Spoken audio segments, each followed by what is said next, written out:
Thank you. I'm really honored and delighted to be here. And thank you for staying. It's late. It's bedtime, and I appreciate. I'll try and make it worth your while. So I do two kinds of research. The first is sort of a 1,000-foot view. We look at very large databases. I never met a large data set I didn't like. That when we try to examine the effects of policy and on practice for people with autism, it's kind of like armchair quarterbacking. But if you're lucky, you develop relationships with policymakers that actually result in some change in policy that improves practice. The other kind of research I do is a bit more in the trenches. I work with a wonderful team of people in Philadelphia to try and train professionals in how to work with kids with autism and figure out the best ways to train those professionals and examine its effect on outcome for kids with autism. And today I'm going to try and merge those two lines of research. And the argument I want to make is that we have made wonderful advances both in the policies that govern how we care for people with psychiatric and developmental disabilities, and also in clinical research that has resulted in improvements in practice for those people. But those two things are not aligned. And we have not yet figured out how to develop and implement policy that actually results in the change in practice that we're looking for. Now, we have made a lot of improvements. So in 1955, there were 100 million people living in the United States. 550,000 of them, so 1 in 180, spent at least one night in that year in a place like this. This is Norristown State Psychiatric Hospital, just outside of Philadelphia. We had many of these all around the country. They were beautiful. They were so beautiful, we put them on postcards. This is a postcard from 1903. Because that's how we treated people with psychiatric and developmental disabilities. Of course, this is what this place looks like now. And this is what it looked like when I and a team of my colleagues went in to look for undiagnosed cases of autism. And in fact, we found that 10% of the people there had autism but weren't currently diagnosed as such and were being treated inappropriately as a result. Now, we've made tremendous strides since we started, since we cared for people with those kinds of disabilities this way. And these are some of the many policies that have realigned how we care for people with psychiatric and developmental disabilities, including autism, with a lot of our values as a society. I think one of the most landmark one of those was I'm looking behind me to make sure I'm on the right slide, but it was in 1963 when under the Kennedy administration we passed the Community Mental Health Act, which set the stage for deinstitutionalization, for moving people out of those institutions into the community. In 1965, the Medicaid and Medicare programs under President Johnson were instituted, which offered a new way to pay for care with chronic conditions.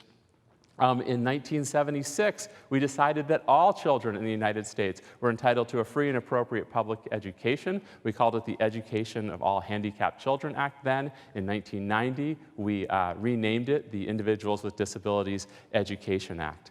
And most recently, 44 states, I think it's 45 now, because I think this week Oklahoma just passed an autism insurance mandate that requires commercial insurance products in states to cover diagnosis, assessment, and treatment services for children with autism. And there are many more. Those are three that I'm going to focus on a little bit, because in some ways those three have been a real success. One of the most successful is the Individuals with Disabilities Education Act, which has changed the way we treat children with autism, especially since 1990 when autism became a separate category in special education. And you can see by looking at this slide the number of children with autism who are identified and served through that program. Now, the number of children in special education has been rising dramatically over the past 2 decades, but the percentage that comprises children with autism has been increasing too. So in the early 90s, children with autism comprised less than 1%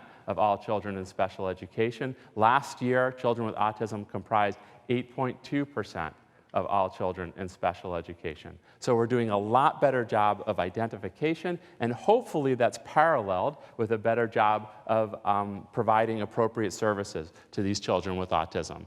The autism insurance mandates have had also a substantial effect on the care of children with autism. These are new results from a grant we have examining the effects of these mandates using data from 3 large insurance companies. And what we find is that when a state implements a mandate, the percentage of children who are diagnosed with autism and receiving services through that commercial insurance program goes up. In the first year after the mandate, it goes up by 10%. In the second year, it goes up to 17%, and in the third year to 18%. And then it starts to plateau. Now, why is that plateau important? Because if you look at the y-axis, you'll notice that those are number of children per 1,000. So if we think that the prevalence of autism is 1 in 68, then when we're talking about 1.5 or even 2 kids per 1,000, then we haven't hit that right number. So it may be that these mandates are necessary but not sufficient to get children with autism the appropriate care that they need, but they're a good step in the right direction. An even stronger step when it comes to getting health care to children with autism is Medicaid. The Medicaid program has been the single largest payer of health care services for children with autism, at least since the 1980s. In 1981, Medicaid started a special program called Home and Community-Based Waivers, which allows states a lot of flexibility in how they use Medicaid to pay for services for people with disabilities, especially children with disabilities.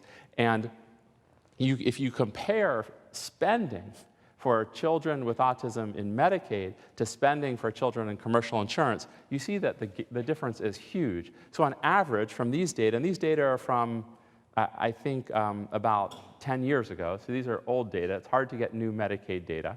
The government is stingy with its data sometimes. But this is going to be televised. Oh, shoot, never mind. So, but we were spending $20,000 a year on these kids. And when you look at spending in special education, we are spending 3 times on children with autism what we are on typically developing children. When you add those dollars together, we probably get about $40,000 to $50,000 a year that we are spending through publicly funded systems on average for children with autism.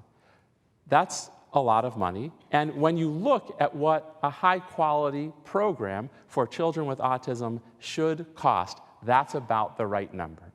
So one of the things I want to argue is that we've put good policies in place that put together a reasonable funding package for children with autism. Not all children. And this is an average. And that variability in that group is huge. So some children are getting a lot more money spent on them, and some children a lot less. But I'm not sure that that money is being spent effectively. And one of the reasons I think that is because when I look at data, like those Medicaid claims data, and start to think about, well, what positive outcomes would we want to see for children who were receiving a lot of services? Well, one thing, if we go back to those first couple of slides, is that we'd want them to stay out of the hospital.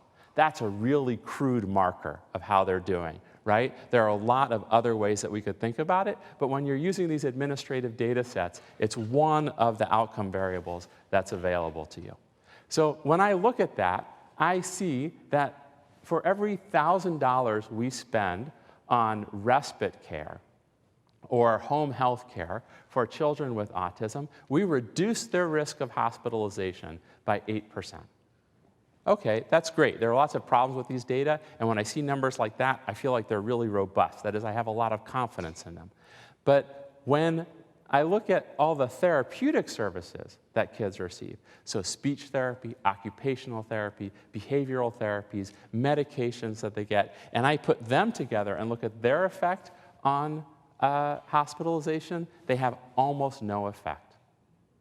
So why is it that respite care is effective in keeping kids out of the hospital, but those therapeutic services don't seem to be so therapeutic when it comes to keeping kids out of the hospital? Again, there are a lot of other outcomes we could look at. So hold that question in your head for a second.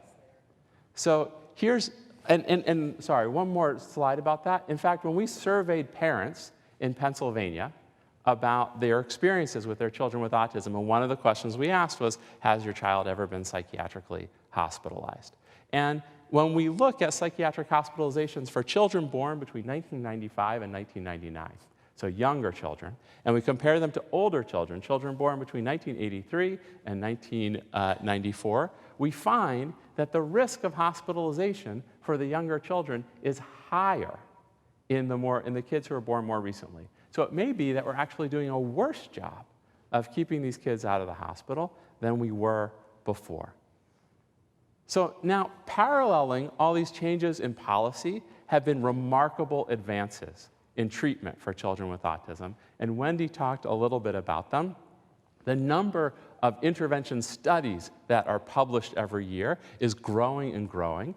And when we look at their effect size, so effect size is a way of characterizing how much that intervention improves outcomes for children with autism.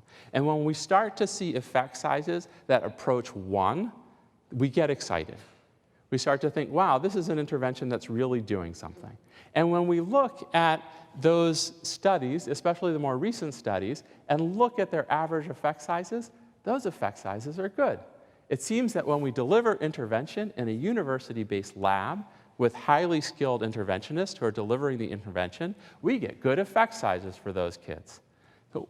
So that got me really curious about, well, what's actually happening in the community. So I have a wonderful student, Allison Namias, who I asked her to go and find every control group that she could find. What's going on in the control group? What's going on with those kids who aren't receiving that intervention? What's going on for studies that just observe kids in the community, that observe what we call treatment as usual?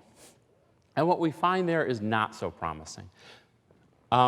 So when we look at cognition, we see effect sizes on average for all those control groups of 0.26. And that's an effect size over time. So how different are they at the second time they were measured from the first time, from that baseline? So 0.26 is pretty small.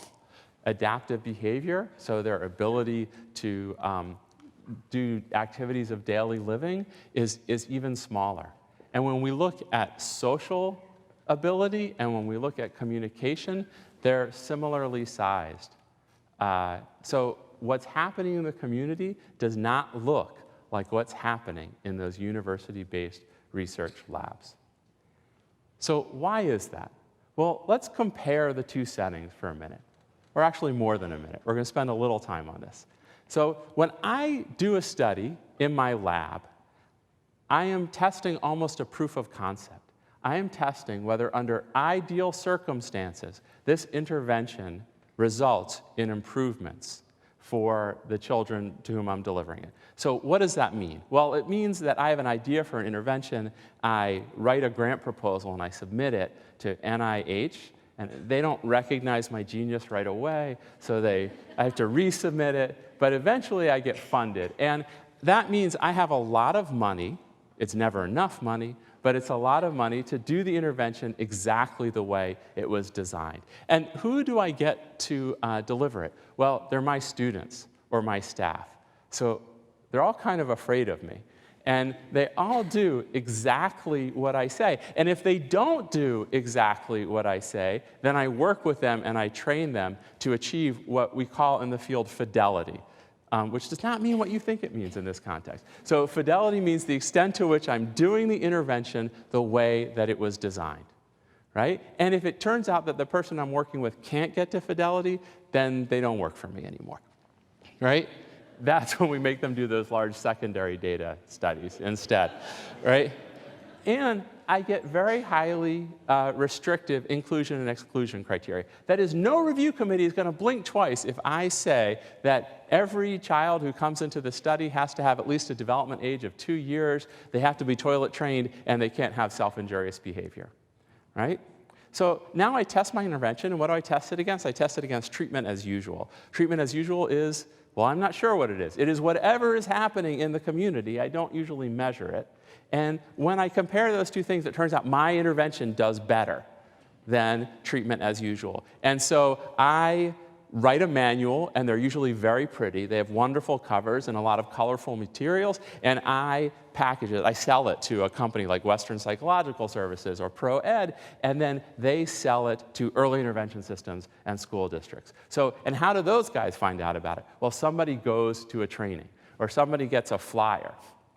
And they think this looks good because they're looking for something for their kids with autism. And so somebody buys it in the community, right? And in fact, there are warehouses all over school districts that are filled with things that people thought were good ideas last year, right? And so they say, okay, this is what we're doing this year, and we're going to train you all on how to do it. So now, who's getting trained? It's early intervention professionals or teachers who are getting trained in it. Well, what's their motivation for doing this? Because last year you trained us in something else, and the year before you trained us in something else, and you know what? I'm going to sit this one out, and I'm just going to wait and see what you want to train me in next year. So they may not be as motivated. They certainly don't have the same level of oversight and supervision. We often do for these trainings something that I like to call train and pray, right? So everybody's in an auditorium like this one. You're all teachers, and I show you some videos and tell you about my program. And then at the end, I say, does anybody have any questions?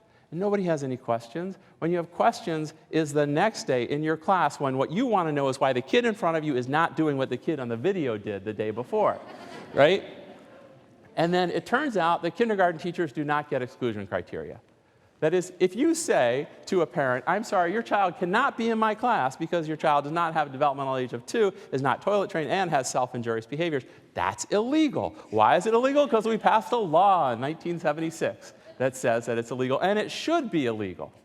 But it means that the kids in my study, in my classroom, don't necessarily look like the kids on whom this intervention was tested. And that's effectiveness, right? The extent to which an intervention works under real-world circumstances. And that's where my interests led me. I became what I thought of as an effectiveness researcher, right? How do we work with school districts and early intervention programs to test interventions to see whether they work under real-world circumstances? So I was one of those people who submitted a grant where they didn't recognize my genius right away, and so we had to resubmit it, and we got it funded, and we got to take an intervention out of the ivory tower. This is the original ivory tower at Oxford University, by the way, and see what it looked like in the community. So what did we do? We took this intervention, and it doesn't matter what the intervention is to some extent, right? It was an intervention called Strategies for Teaching based on Autism Research, and because I don't like treatment as usual, and neither does our school district, we compared it to structured teaching,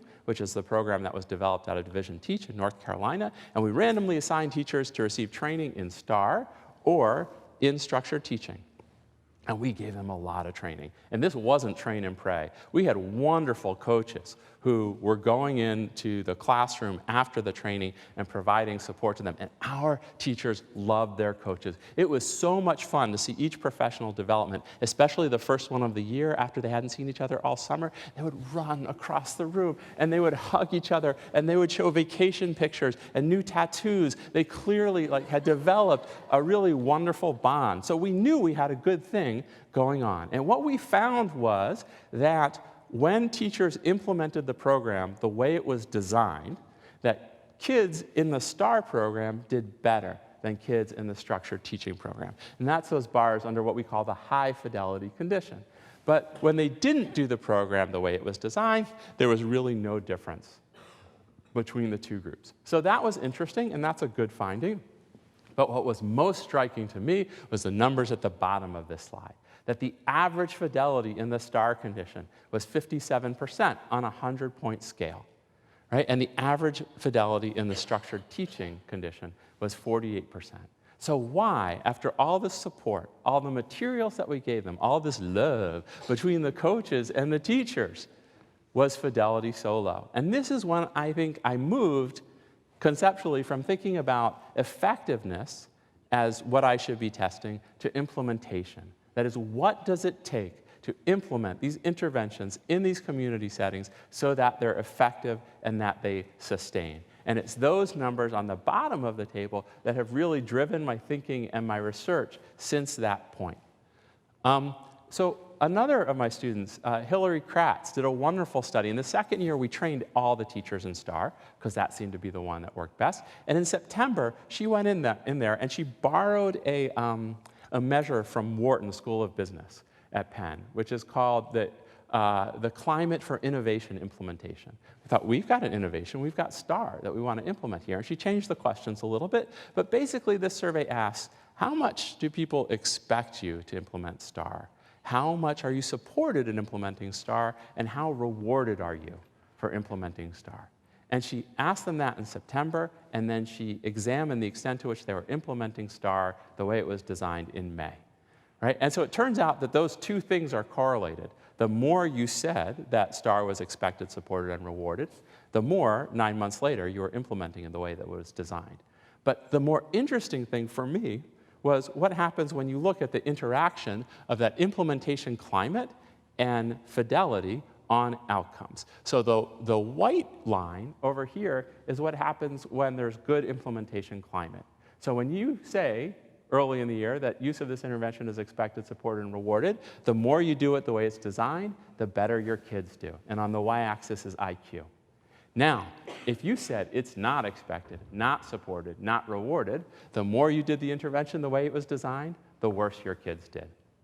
Right? In fact, there was no statistically significant difference between good climate, good fidelity, and bad climate, bad fidelity. Those kids did equally well. So who are these teachers over here? We have a lot to learn from them because they recognized right away that this was not the right setting for STAR to be implemented, right? And so they are figuring out other good things to do with the resources they have available to them in the environment where they work, and we can learn from that, especially in the large, poor urban school districts in which I am most interested, right? But the other question we need to ask ourselves is how do we move bad organizational climate to good organizational climate? Well, to do that, actually, before I get to it, just to tease you a little bit, right? So this is traditionally not what we've focused on when we've thought about how to change things in the school. So we are a litigious society, and one of the mechanisms we have to move the needle on getting good intervention into schools is class action lawsuits under the Individuals with Disabilities Education Act. Right? So one of the things my colleagues did was that they looked at all those class action lawsuits in major urban school districts, and they said, well, what did people ask for? What was it that they were fighting about? And what you hope they were fighting about was outcome, right? Our kids aren't doing as well as they should be doing. Something is wrong. We need to improve that. In only 20% of the class action lawsuits was the word outcome even used that we were fighting for. What do they fight about? Well, they fought about staff training. That's good. You should fight about staff training. And they fought about reporting. That's data reporting. So what kind of data are you keeping as a district of how your kids are doing? The other things they fought about were how disciplinary actions were administered to children in special education, how they were identified. About 40% of the time, they argued about best practice, which is where I think more of our energy should be. Never did they argue about what the climate was like in the school or what support teachers got in the school for implementing best practice and working with their kids. So this, I think, is another example of perhaps our emphasis is not on the right syllable when it comes to thinking about how policy should be affecting what happens in the classroom. All right, so in order to do this, we kind of need a model for how do we think about how policy affects practice. And when I think about practice, what I think about is teacher behavior. As we are asking a teacher to do something, right? And so who studies that kind of stuff? Well, it turns out actually social psychologists study this kind of stuff. So we went across the street again to Annenberg, which is our school of communication, where there are amazing social psychologists, but they study things like health behaviors, right? They study dieting and exercise and cigarette smoking and drinking and condom use. And we said, we want to sort of have you help us think about how to apply those models to our interests, because, you know, it's a short hop from condom use to autism intervention, right? So, and they said, well, we think about the theory of planned behavior as one of the really tested models for doing that. In the theory of planned behavior, you have a behavior, and the most proximal determinant of that behavior is intentions. That's how much you say you're going to do something, right? That makes sense, right? And that the determinants of intentions are attitudes, norms, and self-efficacy. Attitudes, I think this is a good thing to do, I think it's a bad thing to do. Norms, people expect me to do it, or everyone else like me is doing it. And self-efficacy, if I wanted to do this, I could do this. We thought that makes sense for our teachers. We could apply that. And they often disparagingly refer to as these other things in the background that they call environment. Right? Well, we care about the environment because we think the environment is our lever for changing practice. And the way we think about environment is that policy environment. So what's that? That's what's happening in the school, what's happening in the district, what's happening at the state level, and what's happening at the federal level in terms of the legal and judicial environment that creates what happens in the school. And that can change how teachers have beliefs about the things we want them to do. It can also interfere or enhance this relationship between intentions and behavior. So I can have the strongest intentions to do something in the world, but if I don't have the right resources, right, or it's not what my principal is judging me on, then it's going to interfere with my ability to act on those intentions. So we said to those social psychologists, this is awesome. We love this. We want to use it. How do we use it? And they said, well, what behavior do you want the teachers to do? And we said, we want them to do STAR. They said, what's STAR? So we told them about STAR, and they laughed at us. They said, that's not a behavior. That's not even a repertoire of behavior. That's some aspirational goal. What is it that you want them to do? And we spent a lot of time going back and forth between the intervention developers and the social psychologists, getting them both liquored up and trying to get them to figure out what it is we actually wanted to do that we could measure. And when we think about autism interventions, often we have this nebulous idea, or we have a brand name that we associate with those autism interventions. But those autism interventions are composed of a series of behaviors. And if we really want these things to work, we have to disentangle those behaviors, disaggregate them, because the levers for getting those behaviors into teachers and those practices into classrooms may be different depending on what the specific practice is. So after a long time, and again, almost as proof of concept, we settled on 4 things. We settled on visual schedules. You got to have routines and transition routines for your kids in these classrooms, which Wendy talked about. I mean, something you start even with the very young kids. You've got to have a system of behavior management in your classroom that's based on positive reinforcement. That could be a token economy. That could be praise. There could be lots of ways to do that, but you got to use positive reinforcement. You got to do one-to-one one-to-one intervention with your kids, and you got to do it every day. And poor Miss Ives Adams, right? You can't. This is a head. That's another head. Her assistant was out for 6 months on disability. And so she was doing the best that she could. She's doing 2-to-1, but she couldn't do 1-to-1. That's where those environmental factors interfere in the path between intentions and behavior. And you got to collect data. You got to collect data so you know how your kids are doing. You got to collect data so you can talk with parents about how the kids are doing. And you got to collect data so you can celebrate your successes or see where you're not doing as well as you should be and change practice. They told me they were going to leave, by the way. It's not anything I said. Right? So then we could go to teachers and we could ask them, how likely is it going to be over the next 4 weeks that you're going to do each of these things, right?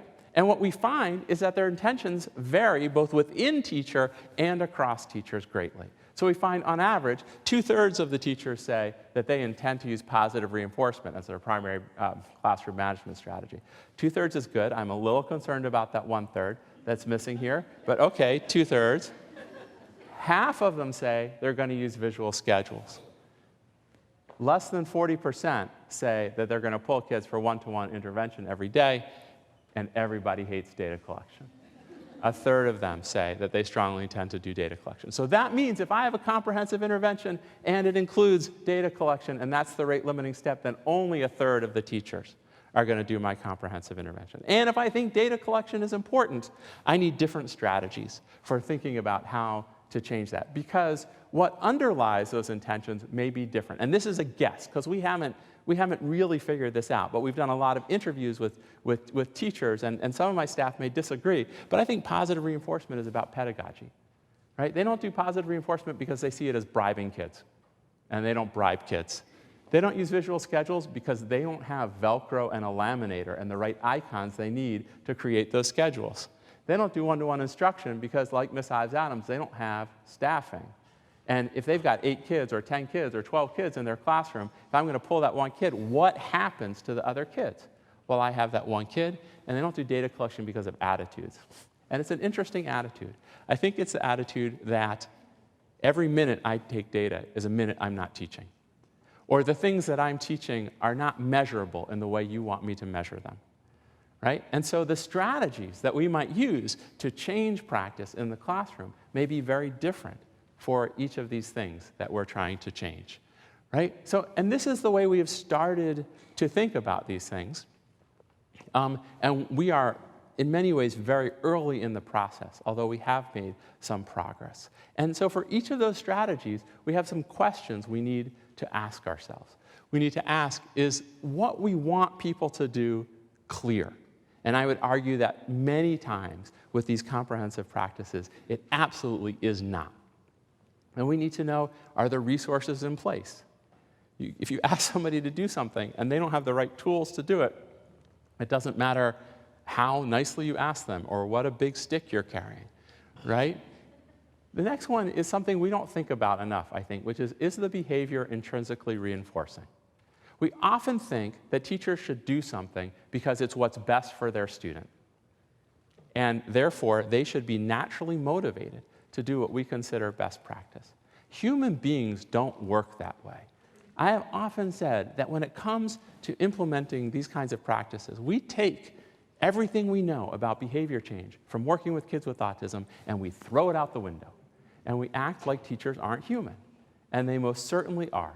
And so if it's not intrinsically reinforcing, then what is the reinforcer? How are we going to motivate the behavior? Is it pay for performance? The more you do this, the more we're going to pay you? Is it public acknowledgement of your successes? Is it the opportunity for advancement in your career in some way, if we see that you're doing something like this? And that last thing relates to the implementation strategy. So often we have so one implementation strategy is that train and pray, right? We are pretty sure at this time, after decades of research, that that is not an effective strategy. That people will not change their behavior because you tell them to do something. Think about how many times you've told yourself something.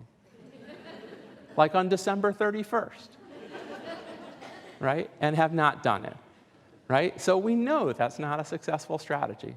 So there are lots of other strategies we can use, like those career ladders, like paying for performance, like ongoing coaching and training in the classroom. And then what is the strategy for sustaining? So we do these interventions. And when I first started doing these studies with the district, I had this fantasy that we were going to train the teachers, we were going to work in the district staff were going to shadow us, and then we were going to ride off into the sunset. And the district would magically take up the training and support that we have been offering teachers. That was a remarkably naive thought on my part. And in fact, the district knew it was naive, and in fact, now for 8 years, we have continued our partnership with the school district, where we continue to provide training and support. And I think that this kind of academic-public partnership can be really important because district administrations change, and their priorities change.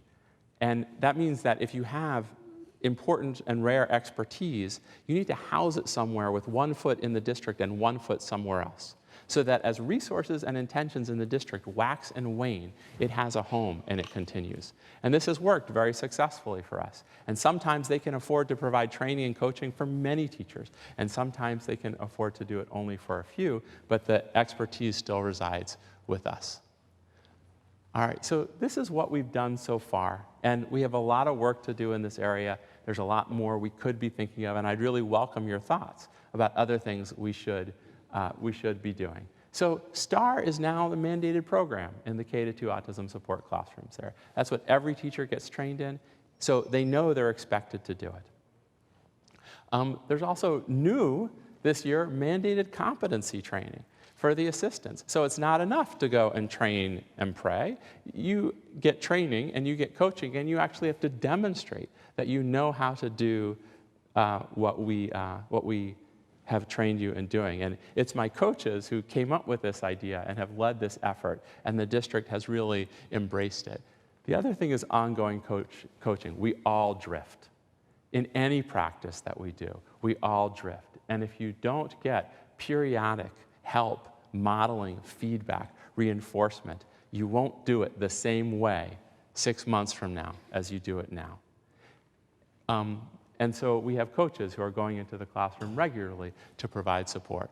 So here's where we've not been successful at all: evaluation standards, right? So let's go back to that idea of expectations. So in our school district, all teachers are evaluated the same way. Principal goes into the classroom. They use something called the Danielson framework.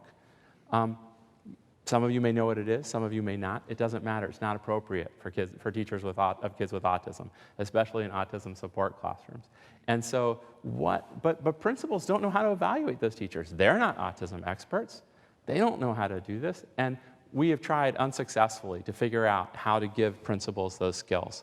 And we're not there yet, nor have we agreed on what those standards should be. We're also not very good with position security. So I have union in my blood. My grandfather was a member of the Postal Workers Union, and my grandmother was a member of the International Ladies Garment Workers Union. My mother helped start the Teachers Union in New York City. Unions have done tremendous good for most Americans, but there are some unintended side effects, unintended consequences that are not so great. And one is that seniority trumps experience in many unions. And that means that teachers can be moved around, and a teacher who is highly trained in autism support can now be in learning support, because all special ed teachers are treated the same. And that's even more true for the assistants in the classrooms. And so we have a lot of work to do to make sure that if you're an autism support teacher and you want to stay an autism support teacher, that you can stay in that classroom. And here are some promising areas where we're starting to do some work, and we're really excited with what's happening. One is that being a special education teacher is an inherently isolating job. You are in a classroom often by yourself with your assistant, and nobody in that school has your expertise or knows what you do, including your principal. Your students don't interact with other students in the school in the way that they should or that you would like them to.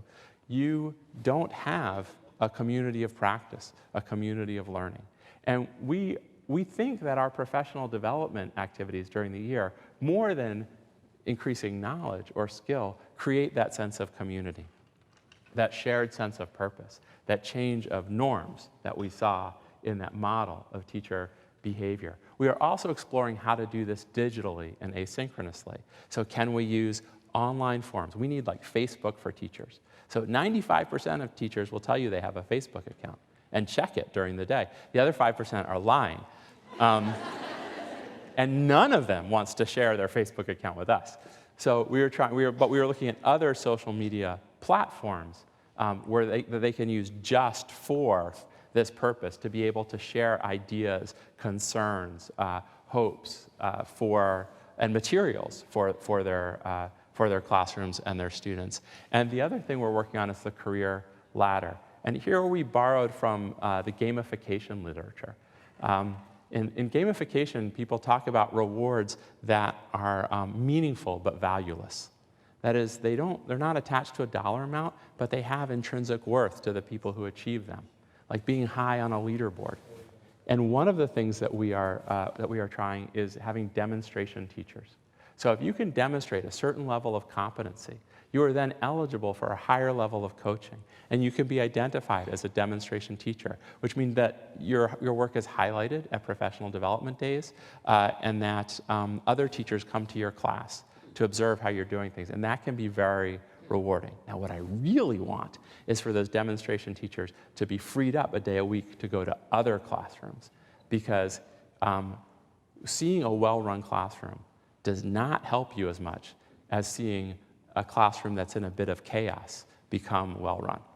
And so that's the model that we're hoping for, but we're a long way from that. So these are some of the strategies that we are trying. They're all testable.